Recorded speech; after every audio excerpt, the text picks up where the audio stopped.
ನಮಸ್ಕಾರ ವೀಕ್ಷಕರೇ, ಈಗ ತಾನೇ ಬಂದಂತ ಸುದ್ದಿ, ಇವತ್ತಿನ ಹೆಡ್ಲೈನ್ಸ್ ಹಾಗೂ ಇವತ್ತಿನ ಗುಡ್ ನ್ಯೂಸ್ ಏನಂದ್ರೆ, ಅಕ್ಕ ಪಡೆ ಗುತ್ತಿಗೆ ಆಧಾರ ಪಡಿ ಮಹಿಳೆಯರ ಆಯ್ಕೆಗೆ ಅರ್ಜಿ ಆಹ್ವಾನ. ಬೆಳೆ ಹಾನಿಯಾದ ರೈತರಿಗೆ 91 ಕೋಟಿ ರೂಪಾಯಿ ಪರಿಹಾರ ವಿತರಣೆ. ಟಿಇಟಿ ಕಡ್ಡಾಯ, ಶಿಕ್ಷಕರಿಗೆ ಸರ್ಕಾರದಿಂದ ಗುಡ್ ನ್ಯೂಸ್. ಪೊಲೀಸ್ ಇಲಾಖೆಯಲ್ಲಿ ಸೇರಲು ಬಯಸುವವರಿಗೆ ರಾಜ್ಯ ಸರ್ಕಾರದಿಂದ ಭರ್ಜರಿ ಸುದ್ದಿ. ಇನ್ನು ಬ್ರೇಕಿಂಗ್ ನ್ಯೂಸ್ ಏನೆಂದರೆ, ನವೆಂಬರ್ 5 ಬುಧವಾರದ ನಂತರ ಸಹ ಭರ್ಜರಿ ಮಳೆಯಾಗುವ ಸಾಧ್ಯತೆ. ಕರ್ನಾಟಕ ಬಂದ್. ಹೌದು ಗೆಳೆಯರೆ, ನವೆಂಬರ್ 6 ಗುರುವಾರದಂದು ಶಾಲಾ ಕಾಲೇಜುಗಳಿಗೆ ರಜೆ ಘೋಷಣೆ ಸಾಧ್ಯತೆ. ಮತ್ತು ಸ್ಪೋರ್ಟ್ಸ್ ನ್ಯೂಸ್, ವಿಶ್ವಕಪ್ ಗೆಲುವಿನ ಬಳಿಕ ಫ್ಯೂಚರ್ಸ್ ಫುಲ್ ಚೇಂಜ್, ಗಗನಕ್ಕೇರಿದೆ ಭಾರತದ ಆಟಗಾರ್ತಿಯರ ಬ್ರ್ಯಾಂಡ್ ವ್ಯಾಲ್ಯೂ. ಗೆಳೆಯರೆ, ತಾವು ನಮ್ಮ ಈ ವಿಡಿಯೋವನ್ನು ಮೊದಲು ಬಾರಿಗೆ ನೋಡ್ತಾ ಇದ್ರೆ ದಯವಿಟ್ಟು ಸಬ್ಸ್ಕ್ರೈಬ್ ಮಾಡಿ, ಬೆಲ್ ಐಕಾನ್ ಅನ್ನು ಒತ್ತಿ ಹಾಗೂ ಲೈಕ್ ಮಾಡಿ. ಈ ಎಲ್ಲ ಮಾಹಿತಿಗಳ ವಿವರವನ್ನು ತಿಳಿಯಲು ದಯವಿಟ್ಟು ಈ ವಿಡಿಯೋವನ್ನು ಪೂರ್ತಿಯಾಗಿ ನೋಡಿ. ಮಹಿಳಾ ಮತ್ತು ಮಕ್ಕಳ ಕಲ್ಯಾಣ ಅಭಿವೃದ್ಧಿ ಇಲಾಖೆಯಿಂದ ಅಕ್ಕಪಡೆ ಯೋಜನೆಯಡಿಯಲ್ಲಿ ಗುತ್ತಿಗೆ ಆಧಾರದ ಮೇರೆಗೆ 5 ಮಹಿಳಾ ಎನ್ಸಿಸಿ ಕೆಡೆಟ್ಸ್ ಅಭ್ಯರ್ಥಿಗಳ ಆಯ್ಕೆಗಾಗಿ ಅರ್ಜಿಗಳನ್ನು ಅರ್ಹರಿಂದ ಆಹ್ವಾನಿಸಲಾಗುತ್ತಿದೆ. ಹೀಗಾಗಿ ಅಪಾಯದಲ್ಲಿರುವ ಮತ್ತು ಸಂಕಷ್ಟದಲ್ಲಿರುವ ದುರ್ಬಲ ಮಹಿಳೆಯರನ್ನು ಮತ್ತು ಮಕ್ಕಳನ್ನು ತಕ್ಷಣ ರಕ್ಷಣೆ ನೀಡುವುದು ಅಕ್ಕಪಡೆ ಯೋಜನೆಯ ಪ್ರಾಥಮಿಕ ಉದ್ದೇಶವಾಗಿದೆ. ಸಹಾನುಭೂತಿ ಮತ್ತು ಸಮುದಾಯದ ಸೇವೆಯಲ್ಲಿ ಚಾಲಿಸುತ್ತಿರುವಂತಹ ಅಕ್ಕಪಡೆ ಸಮಾಜದಲ್ಲಿ ಸ್ಪಂದಿಸುವ ಸುರಕ್ಷತಾ ಘಟಕವಾಗಿ ಮತ್ತು ಶೈಕ್ಷಣಿಕ ಶಕ್ತಿಯಾಗಿ ಕಾರ್ಯನಿರ್ವಹಿಸಬಲ್ಲರು ಅರ್ಹರಾಗಿರುತ್ತಾರೆ. ಈ ಯೋಜನೆಯಲ್ಲಿ ಎನ್ಸಿಸಿಯಿಂದ ಸಿ ಸರ್ಟಿಫಿಕೇಟ್ ಹೊಂದಿರುವಂತಹ 35 ರಿಂದ 45 ವಯಸ್ಸಿರುವಂತಹ ಮಹಿಳಾ ಎನ್ಸಿಸಿ ಕೆಡೆಟ್ಸ್ ಅರ್ಹರಾಗಿರುತ್ತಾರೆ. SSLC ಅಥವಾ PUC ಯಾವುದೇ ಪದವಿಯನ್ನು ಪಾಸ್ ಆಗಿದ್ದರೆ ಅವರು ದೈಹಿಕವಾಗಿ ಸದೃಢತೆಯನ್ನು ಹೊಂದಿರಬೇಕು. ಉತ್ತಮ ನಡವಳಿಕೆ, ಕಲೆ ಮತ್ತು ಕಾರ್ಯದಕ್ಷತೆ ಉಳ್ಳವರಾಗಿರಬೇಕು. ಹಾಗೆಯೇ ಗುತ್ತಿಗೆ ಅವಧಿ 11 ತಿಂಗಳು ಸೀಮಿತವಾಗಿರುವುದರಿಂದ ಕರ್ತವ್ಯ ನಿರ್ವಹಣೆಯಲ್ಲಿ ತೃಪ್ತಿಕರವಾಗಿದ್ದು ಸೇವೆ ಮುಂದುವರಿಸಲಾಗುವುದು. ಹಾಗೆಯೇ ಮಹಿಳಾ ಮತ್ತು ಮಕ್ಕಳ ಕಲ್ಯಾಣ ಅಭಿವೃದ್ಧಿ ಇಲಾಖೆ ನಿರ್ದೇಶಕರ ಕಚೇರಿಯಿಂದ ಸ್ವವಿವರವುಳ್ಳ ಬಯೋಡೇಟಾ, ಇತ್ತೀಚಿನ ಭಾವಚಿತ್ರ, ನಿಗದಿಪಡಿಸಿದ ವಿದ್ಯಾರ್ಥಿಯ ಪ್ರಮಾಣ ಪತ್ರಗಳು, NCC ಸರ್ಟಿಫಿಕೇಟ್ ಪ್ರಮಾಣ ಪತ್ರ, ಸೇವಾ ಪ್ರಮಾಣ ಪತ್ರ, ಆಧಾರ್ ಕಾರ್ಡ್ ಸೇರಿದಂತೆ ಸಂಬಂಧಿಸಿದ ಎಲ್ಲ ದಾಖಲೆಗಳನ್ನು ದೃಢೀಕರಿಸಿ ಸಲ್ಲಿಸಬೇಕು. ಇನ್ನು ಗದಗ ಜಿಲ್ಲೆಯಲ್ಲಿ 2025-26ನೇ ಸಾಲಿನ ಮುಂಗಾರು ಹಂಗಾಮಿನಲ್ಲಿ ಬೆಳೆ ಹಾನಿಯಾದ ರೈತರಿಗೆ 91 ಕೋಟಿ, ಹೌದು ಗೆಳೆಯರೆ, 91 ಕೋಟಿ ಪರಿಹಾರ ವಿತರಣೆ. ಜಿಲ್ಲಾ ಉಸ್ತುವಾರಿ ಸಚಿವ HK ಪಾಟೀಲ್ ಅವರು ನಗರದ ಜಿಲ್ಲಾಧಿಕಾರಿಗಳ ಕಚೇರಿಯಲ್ಲಿ 2025-26 ಸಾಲಿನ ಮುಂಗಾರು ಹಂಗಾಮಿನಲ್ಲಿ ಅತಿಯಾಗಿ ಮಳೆಯಿಂದ ಬೆಳೆ ಹಾನಿಯಾಗಿರುವುದರಿಂದ ರೈತರಿಗೆ ಬೆಳೆ ಹಾನಿ ಪರಿಹಾರವನ್ನು ನೀಡುವುದರಾಗಿ DBT ಮುಖಾಂತರ ವಿಸ್ತರಿಸಲಾಗುತ್ತಿದೆ. ಜಿಲ್ಲೆಗೆ ಒಟ್ಟಾರೆ 91 ಕೋಟಿ ರೂಪಾಯಿ ಬಿಡುಗಡೆಯಾಗಲಿದೆ. ಗದಗ ಮತ್ತು ಶಿರಹಟ್ಟಿ ತಾಲೂಕಿನ ರೈತರಿಗೆ 21 ಕೋಟಿ ಪರಿಹಾರ ಮತ್ತು DBT ಮುಖಾಂತರ ವಿಸ್ತರಿಸಲಾಗುತ್ತಿದೆ. ನಂತರ ನರಗುಂದ, ರೋಣ ತಾಲೂಕಿನ ರೈತರಿಗೆ 55 ಕೋಟಿ ರೂಪಾಯಿಗಳು ವಿತರಿಸಿ ನಂತರ ಉಳಿದ ತಾಲೂಕುಗಳಿಗೆ ಬೆಳೆ ಹಾನಿ ಪರಿಹಾರವನ್ನು DBT ಮೂಲಕ ವಿಸ್ತರಿಸಲಾಗುತ್ತದೆ. ರಾಜ್ಯದ ಕಾನೂನು, ನ್ಯಾಯ ಮತ್ತು ಮಾನವ ಹಕ್ಕುಗಳ, ಸಂಸದೀಯ ವ್ಯವಹಾರಗಳು, ಶಾಸನ ರಚನೆಗೆ ಪ್ರವಾಸೋದ್ಯಮಿ ಸಚಿವರು ಮತ್ತು ಗದಗ ಜಿಲ್ಲಾ ಉಸ್ತುವಾರಿ ಸಚಿವರಾದಂತಹ ಡಾಕ್ಟರ್ HK ಪಾಟೀಲ್ ಅವರು ತಿಳಿಸಿದರು. ಹಾಗೆಯೇ ತೋಟಗಾರಿಕೆ ಬೆಳೆ ಹಾನಿ ಸಮೀಕ್ಷೆ ಕೈಗೊಂಡು ಜಿಲ್ಲೆಯ 18,540 ರೈತರಿಗೆ ಇಂದು ಪರಿಹಾರ ವಿತರಣೆ ಚಾಲನೆ ನೀಡಲಾಯಿತು. ತೋಟಗಾರಿಕೆ ಬೆಳೆಗಳಾದ ಈರುಳ್ಳಿ, ಮೆಣಸಿನಕಾಯಿ, ಸೇವಂತಿಗೆ ಬೆಳೆಗಳು ಪ್ರಮುಖ ಹಾನಿಯಾದ ಬೆಳೆಗಳಾಗಿವೆ.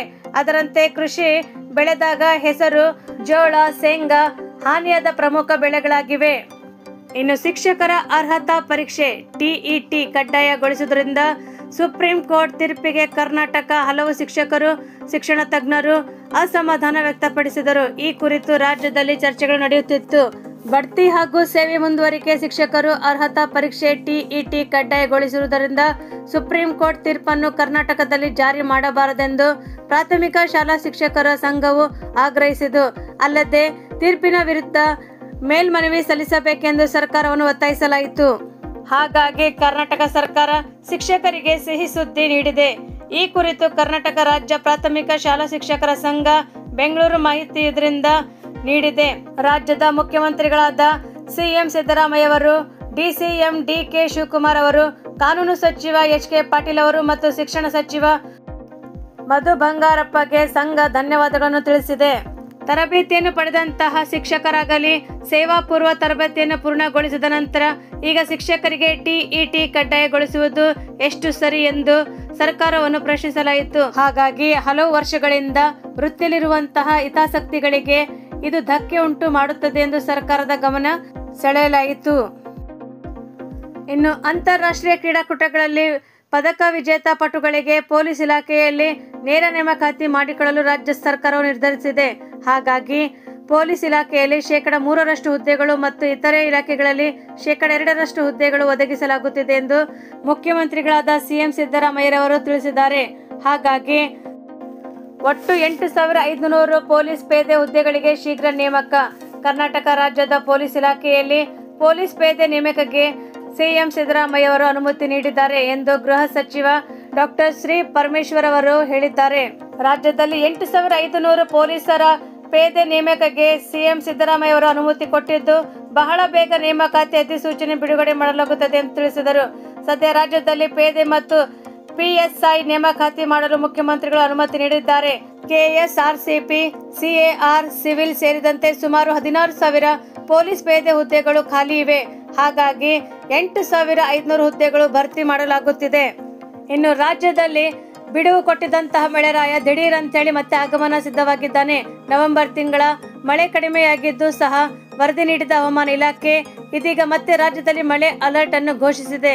ನವೆಂಬರ್ 4ರ ನಂತರ ರಾಜ್ಯದ ಕೆಲವು ಜಿಲ್ಲೆಗಳಲ್ಲಿ ಭಾರಿ ಮಳೆಯಾಗುವ ಸಾಧ್ಯತೆ ಇದೆ ಎಂದು ಎಚ್ಚರಿಕೆ ಕೊಟ್ಟಿದ್ದಾರೆ. ಕೆಲವು ಜಿಲ್ಲೆಗಳಿಗೆ ರೆಡ್ ಅಲರ್ಟ್, ಕೆಲವು ಜಿಲ್ಲೆಗಳಿಗೆ ಯೆಲ್ಲೋ ಅಲರ್ಟ್ ಕೊಟ್ಟಿದ್ದು, ನವೆಂಬರ್ 5 ಮತ್ತು 6ರಂದು ಭಾರಿ ಮಳೆಯಾಗುವ ನಿರೀಕ್ಷೆ ಇದೆ ಎಂದು ಹೇಳಲಾಗಿದೆ. ಹಾಗೆಯೇ ಕರ್ನಾಟಕದಲ್ಲಿ 7 ಜಿಲ್ಲೆಗಳಲ್ಲಿ ಈಗಾಗಲೇ ಯೆಲ್ಲೋ ಅಲರ್ಟ್ ಘೋಷಣೆ ಮಾಡಲಾಗಿದೆ. ಹವಾಮಾನ ಇಲಾಖೆಯು ಕಲಬುರಗಿ, ಬೀದರ್, ರಾಯಚೂರು, ಯಾದಗಿರಿ, ಕೊಪ್ಪಳ, ಬಾಗಲಕೋಟ್, ವಿಜಯಪುರ ಜಿಲ್ಲೆಗಳಲ್ಲಿ 3 ದಿನ ಗುಡುಗು ಗಾಳಿ ಸಹಿತ ಮಳೆಯಾಗಲಿದೆ ಎಂದು ಮುನ್ಸೂಚನೆ ನೀಡಿದೆ. ಮುನ್ಸೂಚನೆಯ ಪ್ರಕಾರ ದೃಷ್ಟಿಯಿಂದ 7 ಜಿಲ್ಲೆಗಳಲ್ಲಿ ಯೆಲ್ಲೋ ಅಲರ್ಟ್ ಅನ್ನು ಘೋಷಿಸಲಾಗಿದೆ. ಇನ್ನು ಕರ್ನಾಟಕ ಬಂದ್. ಹೌದು ಗೆಳೆಯರೆ, ಕರ್ನಾಟಕ ಬಂದ್ ನವೆಂಬರ್ 6 ಗುರುವಾರ ಶಾಲಾ ಕಾಲೇಜುಗಳಿಗೆ ರಜೆ ಘೋಷಣೆ ಸಾಧ್ಯತೆ ಇದೆ. ಯಾಕೆಂದ್ರೆ ಶಾಲಾ ಕಾಲೇಜುಗಳಿಗೆ ರಜೆ ಹೀಗೆ ಕರ್ನಾಟಕದಲ್ಲಿ 2025 ಆರಂಭದಲ್ಲಿಯೇ ಶಾಲಾ ಮತ್ತು ಕಾಲೇಜುಗಳಿಗೆ ಭಾರಿ ರಜೆಯನ್ನು ಘೋಷಿಸಲು, ನಂತರ ಶ್ರಾವಣ ಮಾಸ ಮತ್ತು ಶುರುವಾದ ಸಾಲಿನಲ್ಲಿ ಸಹ ರಜೆಗಳನ್ನು ಘೋಷಿಸಲಾಗಿತ್ತು.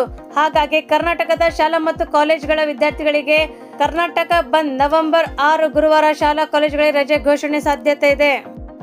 ಕರ್ನಾಟಕದಲ್ಲಿ ಕಬ್ಬು ಬೆಳೆಗಾರರಿಗೆ ಅನ್ಯಾಯ ಆಗಿದೆ ಅಂತ ಹೇಳಿ ಆರೋಪ ಹೊರಿಸಿ ದೊಡ್ಡ ಮಟ್ಟದ ಹೋರಾಟ ಶುರು ಆಗುತ್ತಿದೆ. ಹೀಗಾಗಿ ಕರ್ನಾಟಕ ಬಂದ್ ಮಾಡಿ ಹೋರಾಟ ನಡೆಸಿ ಬಿಸಿ ಮುಟ್ಟಿಸೋಕೆ ಈ ಚಿಂತನೆ ನಡೆಸಿದೆ. ಇನ್ನು ಸ್ಪೋರ್ಟ್ಸ್ ನ್ಯೂಸ್ನಲ್ಲಿ ICC ಏಕದಿನದ ವಿಶ್ವಕಪ್ ನವೆಂಬರ್ 2 ಭಾನುವಾರದಂದು ಅದ್ದೂರಿಯಾಗಿ ನವಿ ಮುಂಬೈನಲ್ಲಿ ಜರುಗಿತ್ತು. ಈ ಮೂಲಕ ಪಂದ್ಯದಲ್ಲಿ ಭಾರತೀಯ ಮಹಿಳೆಯರು ಕ್ರಿಕೆಟ್ ತಂಡದ ದಕ್ಷಿಣ ಆಫ್ರಿಕಾವನ್ನು 52 ರನ್ಗಳಿಂದ ಸೋಲಿಸುವುದರ ಮೂಲಕ 52 ವರ್ಷಗಳ ಮಹಿಳಾ ಏಕದಿನ ವಿಶ್ವಕಪ್ ಇತಿಹಾಸವು ವಿಶ್ವದಲ್ಲಿಯೇ ದಾಖಲೆ ಮಾಡಿದೆ. ಹೀಗಾಗಿ ಮಿತಾಲಿ ರಾಜ್, ಸ್ಮೃತಿ ವಂದನಾ, ಹರ್ಮನ್ ಪ್ರೀತ್ ಕೌರ್, ಜುಲಾನ್ ಗೋಸ್ವಾಮಿ, ಶಫಾಲಿ ವರ್ಮಾ, ದೀಪ್ತಿ ಶರ್ಮಾ, ಜಮೀಮಾ ರಾಡ್ರಿಗಸ್, ಪೂಜಾ ವಸ್ತ್ರಾಕರ್, ಯಾಸ್ತಿಕಾ ಭಾಟಿಯಾ, ರೇಣುಕಾ ಸಿಂಗ್ ಠಾಕೂರ್ ಹೀಗೆ ಭಾರತದ ಟಾಪ್ 10 ಶ್ರೀಮಂತ ಮಹಿಳಾ ಕ್ರಿಕೆಟಿಗರು ಇವರು ಆಗಿದ್ದಾರೆ. ಗೆಳೆಯರೆ, ತಮಗೆ ಈ ವಿಡಿಯೋ ಇಷ್ಟವಾದಲ್ಲಿ ದಯವಿಟ್ಟು ಸಬ್ಸ್ಕ್ರೈಬ್ ಮಾಡಿ, ಬೆಲ್ ಐಕಾನ್ ಅನ್ನು ಒತ್ತಿ ಲೈಕ್ ಮಾಡಿ. ಹಾಗೆಯೇ ಈ ವಿಡಿಯೋವನ್ನು ತಾವು ಸಂಪೂರ್ಣವಾಗಿ ವೀಕ್ಷಿಸಿದ್ದಕ್ಕೆ ತಮಗೆ ಧನ್ಯವಾದಗಳು.